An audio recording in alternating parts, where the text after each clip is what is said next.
काकडे साहेब अभिनंदन. शब्दा वाचून कळले शब्दाच्या पलीकडले. जास्त बोलायची काही गरज नाही, कारण तुम्ही जे काय केलेलं आहे हे शब्दाच्या पलीकडे आहे. तुमचा चेहरा बघितल्यानंतर ते सर्व काही समजतं, तुमची फॅमिली बघितल्यानंतर ते काही समजतं. एक उदाहरण सांगतो. पंडित जवाहरलाल नेहरूने एक प्रश्न विचारला होता, जीवन यशस्वी करायचं असेल तर काय करायला पाहिजे. तर पंडित नेहरूने उत्तर दिलं, लिव्ह डेंजरसली.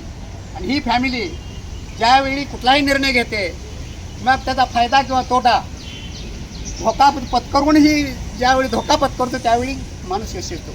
विवेकानंद 5 वर्षाचे असताना त्याची आई किचनमध्ये जेवण करत होती आणि विवेकानंदच्या आईने सांगितलं, बाळ तिथलं चाकू दे. विवेकानंदने काय करावं, विवेकानंद जो चाकू घेतला तो दांडाकडून पकडला नव्हता, तो पात्याकडून पकडला होता आणि आई हा घे चाकू.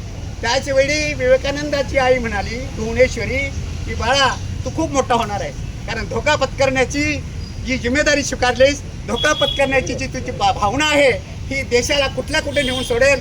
तसंच तुम्ही सुद्धा तुमच्या गावाला सांगपाड्याला हा धोका पत्करून जी प्रगती केली त्याचा नक्कीच समाजाला फायदा होईल, हा शब्दाला फायदा होईल. आणि मला तुम्हाला शुभेच्छा देऊन खूप धन्यवाद कदम साहेब.